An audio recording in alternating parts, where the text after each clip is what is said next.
안녕하세요. 송주영입니다. 김정숙 여사 인도 방문 관련 논란이 여전히 계속되고 있습니다. 결국 문재인 정부 청와대 출신 인사들이 직접 기자회견까지 나섰는데요. 직접 그 자리에 계셨던 분 모셨습니다. 서울 구로울 지역 민주당 윤건영 의원 나와 계십니다. 어서 오세요. 안녕하세요. 네, 지난주 바쁘셨죠? 바빴습니다. 이건 그러니까요. 때문에. 아니 좋은 일로 바빠야 되는데 그러게요. 왜 왜 자꾸 긴장감 가득한 한 주셨을 것 같아요. 그러게 왜 자꾸 전임 정부를 못 살게 구는지 모르겠어요. 이거는 예쁘지. 지난주 기자회견에서 해주셨던 내용, 네. 뭐 이미 지난주에 조금 얘기가 되긴 했지만 간략하게 짧게 좀 정리를 좀 해주시면 좋을 것 같아요. 우선 국민의힘에 계신 몇몇 의원들이 네. 김정숙 여사가 셀프로 갔다라고 네. 해서 즉 초청장이 없었다라고 네. 이야기를 하셨는데요. 초청장이 공개가 됐죠. 네. 모디 총리의 초청장이. 네, 도정환 전 네, 장관께서 하셨죠. 그 다음에 두 번째가 기내식비를 6,290만 원이나 썼다. 황제 기내식을 먹었다라고 했는데 문체부의 세부 내용을 보니까 그게 아니더라. 네. 기내식비 중에 65.5%가 운반비 뭐 이런 고정 비용이더라. 실제로 음식값 기내식비는 30%밖에 안 되고 그 중에서 김정숙 여사께서 드신 기내식은 전체 6,290만 원 중에 1.6%밖에 안 돼요. 1.6%. 네. 그러니까 그동안에 국민의힘에서 이야기했던 모든 주장들이 허위로 가짜 뉴스라는 게 드러나 버렸죠. 네, 그게 105만 원이라고 맞습니다. 말씀하셨던 것 네, 같은데. 네 번에 걸쳐서요. 네, 네. 네. 그러면 한 끼당 20에서 얼마 정도? 25만 원 네, 네, 내외가 그 정도 되는 되죠. 거죠? 네. 그 초청장이랑 그리고 네. 기내식 그리고 또 하나가 왜 그러면 초청장이 9일 전에 왔느냐 네, 이 네. 정도가 이제 쟁점이었던 맞습니다. 것 같아요. 조금 이 경과 과정을 말씀드리면 네, 2018년 7월에 문재인 대통령이 인도를 방문하게 됩니다. 인도를 방문했을 때 모디 총리가 직접 대통령한테 디왈리 축제에 꼭 와주십시오라고 네. 이야기를 해요. 한 번도 아니고 여러 차례 소인수 회담이라고 정상회담을 하면 몇 사람만 모이는 네, 회담이 있잖아요. 소규모로 네, 한 네, 네. 4명 정도 이렇게 그렇죠. 들어가는. 거기에서조차도 모디 총리가 간곡하게 부탁을 해요. 네. 그래서 이제 대통령이 귀국하셔가지고 누굴 보낼까 막 고민을 했죠. 네. 요 트랙과 별도로 디왈리 축제가 열렸던 지방 정부에서는 문체부로 또 장관한테 초청장을 보내요. 네. 두 가지 경로가 같이 진행되고 있었던 거죠. 지방 정부와 중앙 정부가 그렇죠. 투 트랙으로 가는 거죠. 맞습니다. 그래서 네. 국민의힘은 왜 장관한테 초청장이 왔는데 김정숙 여사가 갔냐라고 했는데 장관한테 초청장이 온 것도 사실인데 이건 지방 정부가 이 네. 문체부로 보낸 거고 모디 총리는 대통령한테 직접 보내고 막 했던 겁니다. 그래서 저희가 막 의논하다가 영부인과 도정환 장관이 가면 좋겠다라는 검토 의견을 슬쩍 내비쳤는데 인도 정부가 너무 좋아하는 거예요. 꼭 와주십사. 네. 국빈 대우를 하겠다. 그리고 바로 초청장이 보내온 거예요. 그래서 가시게 된 거죠. 네. 그래서 이 왜 9일 만에 이제 이게 왔냐, 뭐 어떻게 여사가 가는 건데 이렇게까지 짧은 기간에 오는 게 말이 되냐, 뭐 이런 얘기가 좀 논란이 됐었어요. 그거는 외교의 외자를 잘 모르시는 음. 분들이에요. 외교는 사전에 물밑에서 충분히 의논을 하거든요. 네. 그러면서 이제 수면 위로 올라올 때는 사실상 합의가 되는 네. 단계에서 올라오기 때문에 그런 일이 왕왕 있습니다. 네. 그래서 예전에 제가 그 대통령 순방을 따라갈 때 네. 보면 대통령 일정이 가기 전날도 확정이 안 되는 경우들이 많이 있더라고요. 많죠. 그래서 아니 대통령이 정상회담을 하는데 네. 일국의 대통령이 가서 만나는 일정이 이렇게까지 확정이 맞습니다. 안 되냐라고 해서 이제 막 항의 아닌 항의도 기자분들이 좀 많이 해보고, 하죠. 왜냐면 저희 취재 그렇죠. 준비를 해야 취재 되니까요. 준비가 안 되죠. 예, 그리고 이제 취재 관련된 이제 그 자료 조사도 네. 해야 되고 그게 너무 안 나왔는데 그때 청와대 쪽에서 했던 얘기는 최종 픽스가 그렇게 되지 않는다. 그럼요. 다양한 안을 A안, B안, 뭐 맞습니다. C안 여러 가지 일정을 놓고 최종 픽스가 돼야지만 그걸 박을 수 있다.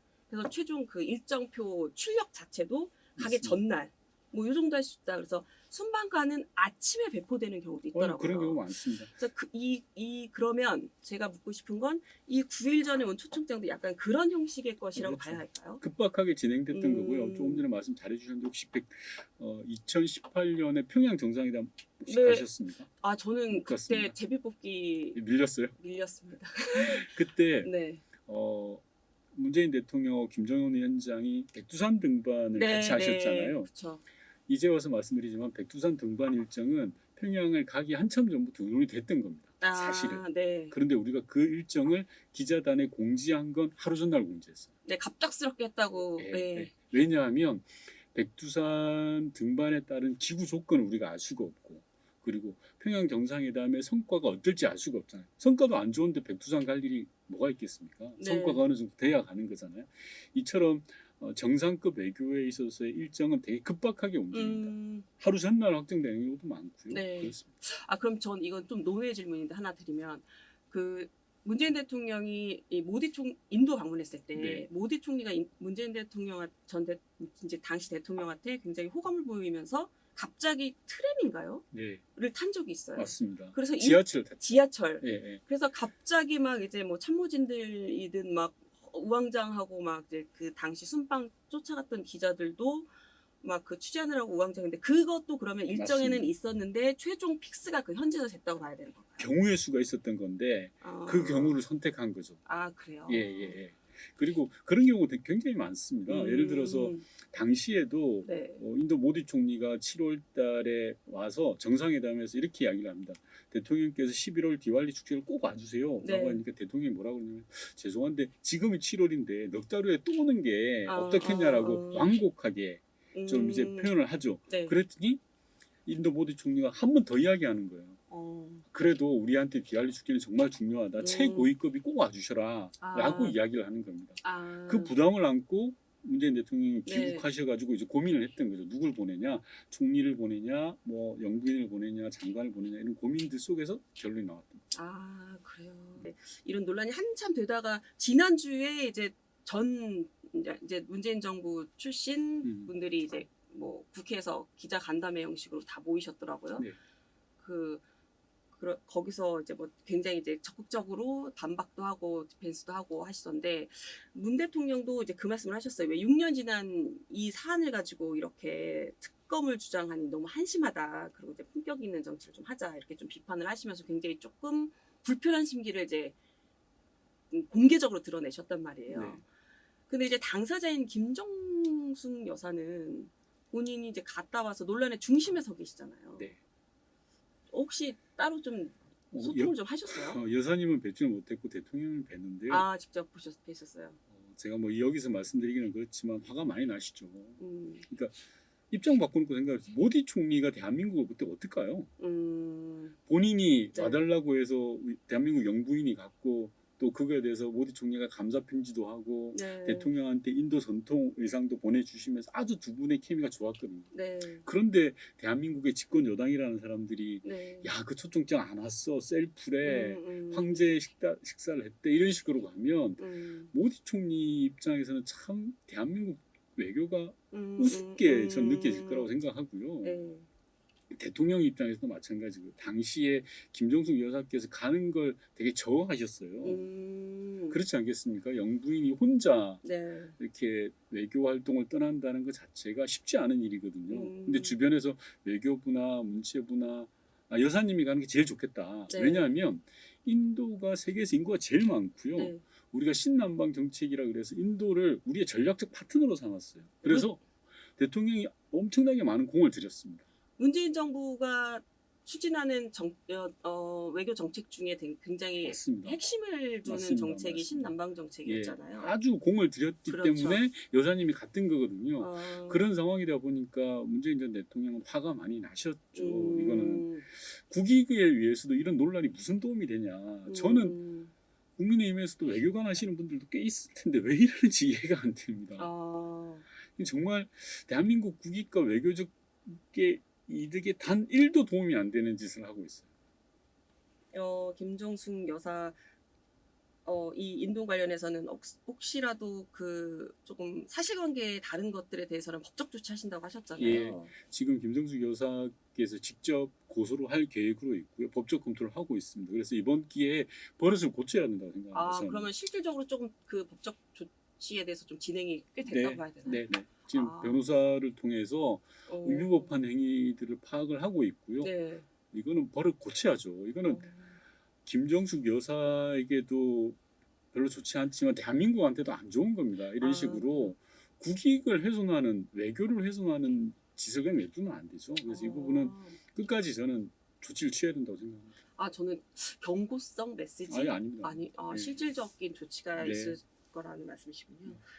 문재인 대통령의 대북관이나 여러 가지 것들에 대해서 이제 좀 가장 잘 아는 분 중에 한 분이라고 할 수 있는데 지금 최근에 북한이 그 오물풍선 네. 살포하고 이러는 것들 보시면 여러 가지 생각이 드실 것 같아요. 일단 북한이 비이성적인 행동 그만해야죠. 오물풍선이 뭡니까? 같은 민족끼리 뭐 하는 짓입니까? 그러니까요.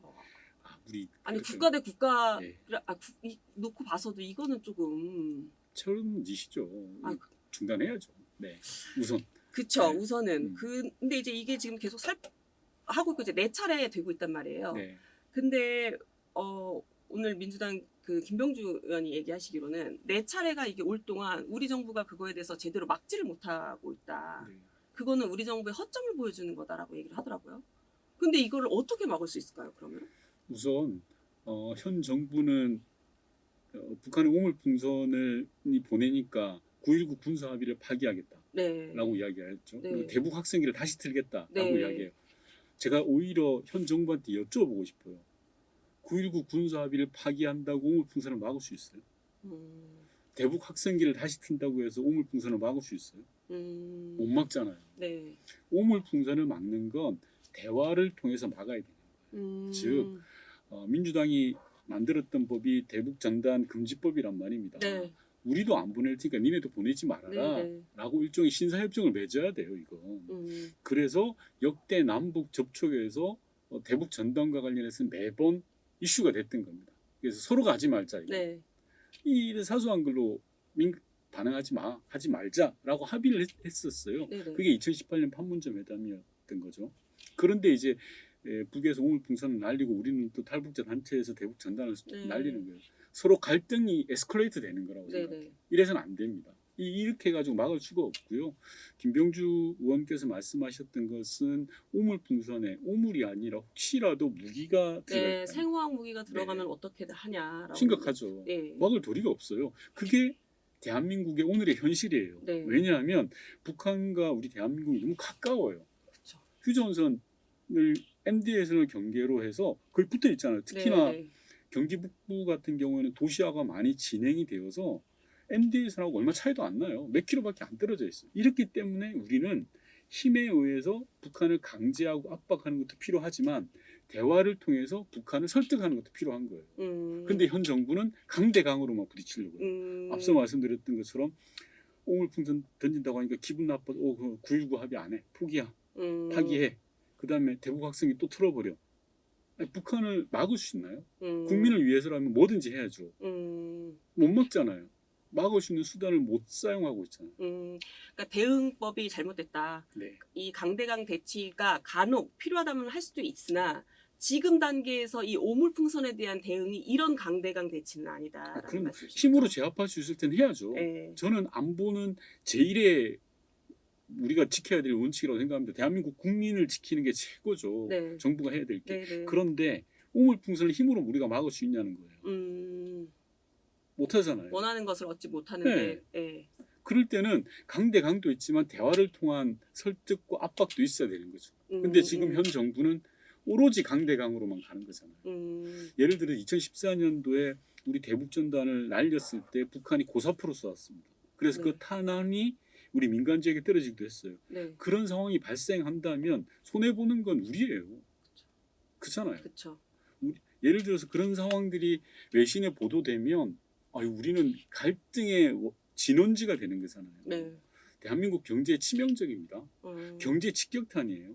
제가 외국에 있을 때 북한이 이제 미사일 실험한다라는 소식이 나오잖아요. 네. 외신은 그런 장면을 보낼 때 어떤 장면을 내보내냐고 하면 6.25 전쟁 자료화면을 보내요. 아 그래요? 그렇죠. 제가 역으로 여쭤볼게요. 이스라엘에서 뭔 일이 터졌다. 네. 그러면 막 아이언돔 나오고 막 뭐 미사일 쏘고 하는 것 우리 진행자께서도 보시잖아요. 그렇죠. 근데 막상 이스라엘 감이 그렇습니까? 평온하잖아요. 그렇죠. 마찬가지예요. 우리 대한민국도 지금 나름 안정적으로 진행되고 있는데 네. 북한의 미사일 도발이란 이런 것들이 보도가 되고 이슈가 되면 마치 외국 사람들이 볼 때는 한반도에서 큰일이 났구나라는 생각을 가지게 하고 그런 이미지를 가지게 하는 거고. 그렇죠. 그런 것들을 보여줘야 되니까 또 그런 부분만 그렇죠. 찍는 거죠. 네. 그러면 그건 결과적으로 우리 경제에 직격탄인 겁니다. 아. 대한민국 경제에 정말 그게 바로 코리아 리스크라는 거예요. 네네. 그래서 역대 정부에서는 그 코리아 리스크를 해지하기 위해서 상쇄하기 위해서 여러 조치를 취해왔던 거죠. 아, 근데 이게 지금 그러면 지금 일단은 북한은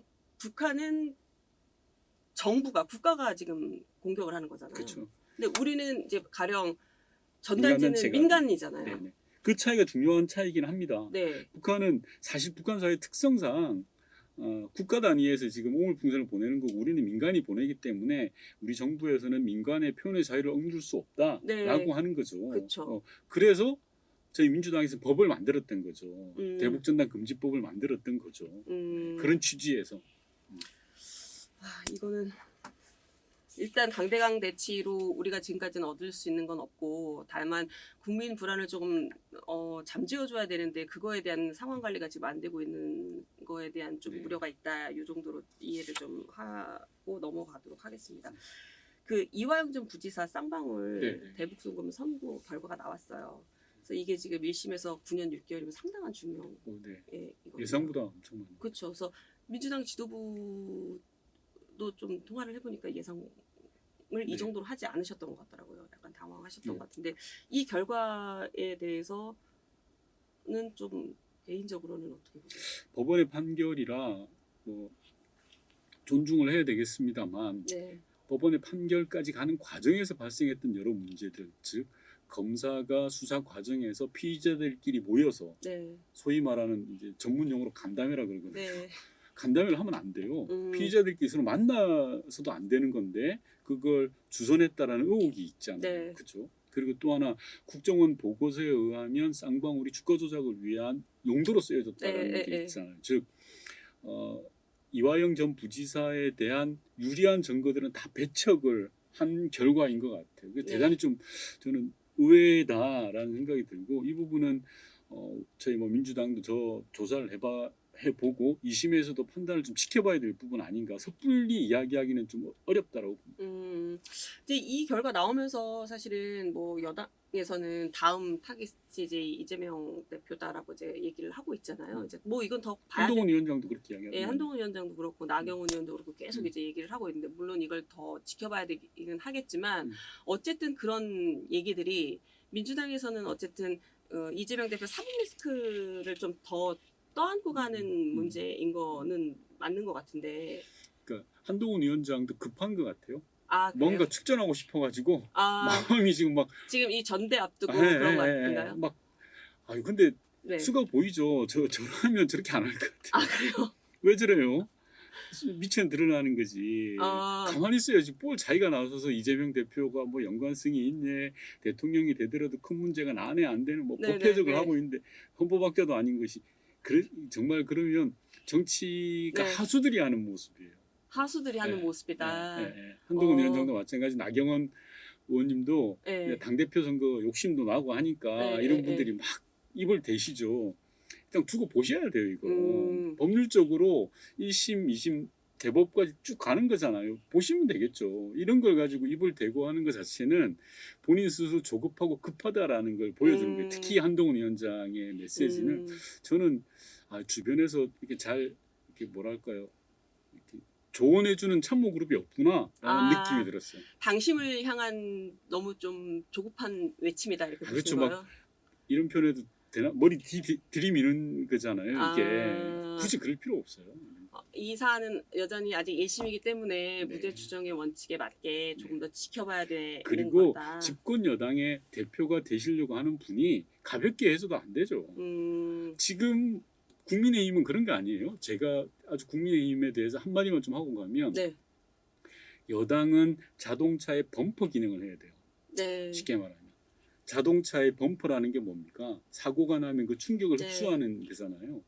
윤석열 정부가 사고가 났을 경우를 대비해서 충격을 흡수하는 게 국민의힘이어야 되는데 윤석열 정부랑 국민의힘은 똑같아요. 범퍼가 아예 없어요. 음. 사고가 나면 같이 죽어버려요. 아. 이건 뭐냐고 하면 자율성도 없고 스스로 아무런 메시지를 못 내놔요. 윤석열 정부 이꼬르 국민의힘이에요. 이렇게 되면 범퍼 기능을 못해요. 집권 여당으로서의 기능을 전혀 못하기 때문에 이건 윤석열 정부한테도 최악이고 국민의힘한테도 최악이에요.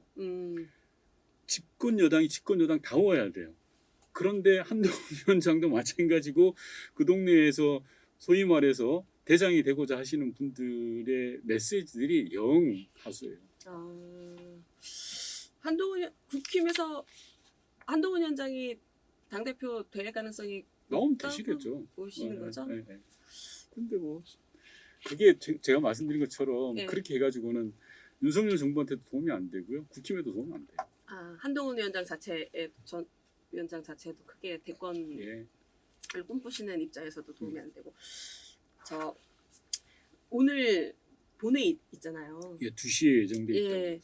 그래서 지금 민주당은 보니까 상임위원장 11석 관련해서는 뭐 단독 표결 가는 분위기로 보이는데 어떤가요? 정치라는 게 네. 단독이라고 하는 것이 자주 쓰이면 안 좋죠. 네. 정치라는 건 어쨌든 대화 타협을 통해서 절충안을 만들어가는 게 정치인데 하도 국민의힘이 밖으로 도망만 다니니까 예. 도리가 없죠. 그러니까 국회법을 무시하고 협상에 나오질 않으니까요. 저희 민주당은 11대 7 그래서 우리가 다수 의석을 가지고 있으니까 11석의 상임위원장 7은 국민의힘이 하자라고 해서 명단을 제출해라. 네. 그럼 최소한 협의라도 할 거 아닙니까? 그런데 네. 명단 자체를 제출 안 해요. 협상 테이블에 앉질 않아요. 이런 경우는 도리가 없죠.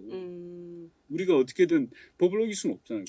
법을 만드는 그럼 사람은. 오늘 어쨌든 말씀하신 대로 법을 어길 수는 없다라고 말씀하신 것처럼 이제 법정 시한이 지났고 그러면 이제 이걸 단독 표결을 할 정도의 이제 명분 민주당이 이제 내세우는 명분은 이제 이 정도가 있는데 그럼 오늘 단독 표결을 하고 이제 말씀하신 대로 11석은 이제 국회 의석수에 따라서 민주당 몫이 11석, 국민의힘 몫이 7석인 거라서 이 의석의 자체에 대해서는 여야가 이견이 없잖아요. 네. 그러니까 이제 이거는 민주당이 일단 오늘 단독 표결을 해서 상임위원장을 결정을 하고 나머지 7석에 대해서는 국민의힘 쪽에서 결국 끝까지 명단을 제출하지 않으면 민주당은 이번 주 내에 이 7석도 민주당에서 상임위원장을 배정할 예정인가요? 그렇게 돼서는 안 된다고 생각합니다. 네. 정치라는 게 앞서도 말씀드렸다시피 서로 여야 간의 대화 타협을 통해서 절충안을 만들어내는 건데 국민의힘이 스스로 그렇게 자초한다면 도리가 없죠. 언제까지 마냥 기다리겠습니까? 이번 총선 민심에서 나타났던 게 크게 두 가지라고 생각하는데 네. 첫 번째는 윤석열 정부의 일방 독주를 좀 멈춰달라. 네. 그리고 경고를 해달라. 네. 한마디로 심판을 하자라는 게 하나가 있고 네. 또 하나는 민생을 챙겨달라라는 네. 거잖아요. 민생을 챙기기 위해서 국회가 일을 좀 제대로 해라라는 건데 여야 간의 다툼으로 인해서 갈등으로 인해서 발목이 잡혀서는 안 된다고 생각을 하거든요. 그럴 때 좀 속도감 있게 하는 것도 필요하다라는 생각이 들어요.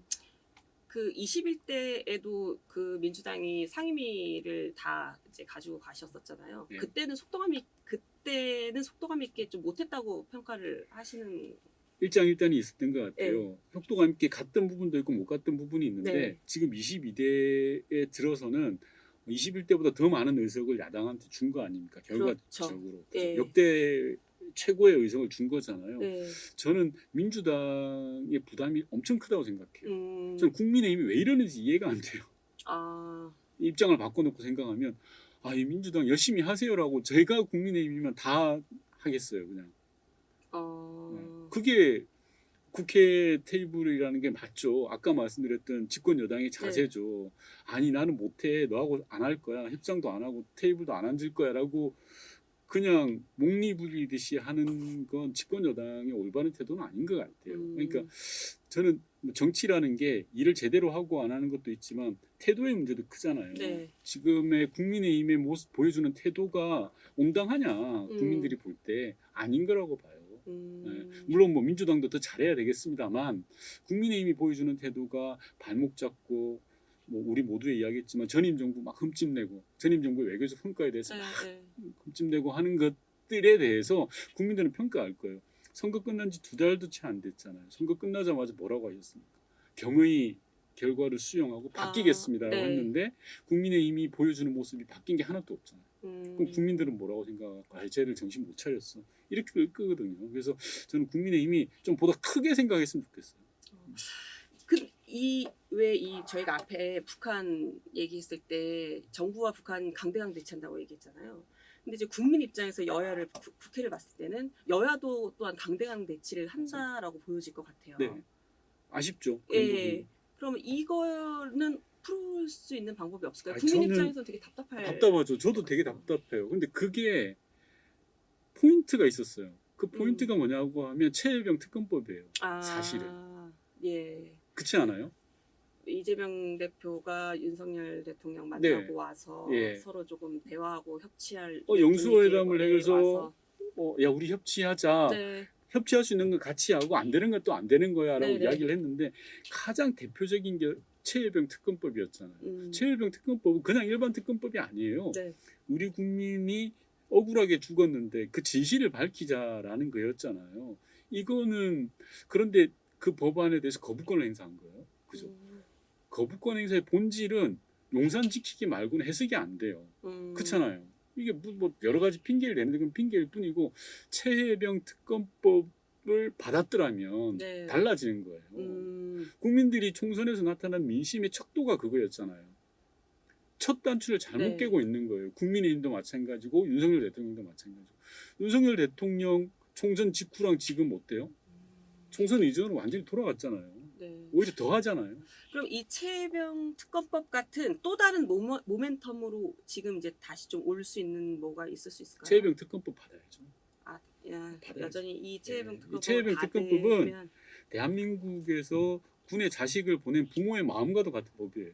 그냥 보통 법이 아닙니다. 네. 이건 받아야 돼요. 이게 여전히 이게 여야가 물꼬를 트고 대화하고 협치할 수 있는 뭔가를 해보려면 이 모멘텀이 네. 될 것이다. 저 마지막으로 저희 이 나는 정치인이다 공식 질문 드릴게요. 윤건영 의원님에게 정치란 무엇일까요? 일단 정치는 잘 듣는 거라고 배웠어요. 음. 정치는 잘 들어야 되고 참 뭘 위해서 잘 들을 거냐. 저희 어머님 아버님 같은 평범한 사람들이 잘 사는 세상을 위해서 잘 들어야 돼요. 그게 정치라고 생각합니다. 경청. 네. 오늘 제가 듣기로 굉장히 바쁜 날이라고 들었는데 네. 그럼에도 불구하고 저희 이 나는 정치인이다 스튜디오 나와주셔서 감사하고요. 다음에 또 이 북한 관련 이슈라든가 또 뭐 여러 가지 이슈 있으면 저희 모시겠습니다. 불러와 주시면 꼭 또 나와주세요. 네. 오늘 윤건영 의원님 모시고 말씀 나눴습니다. 감사합니다.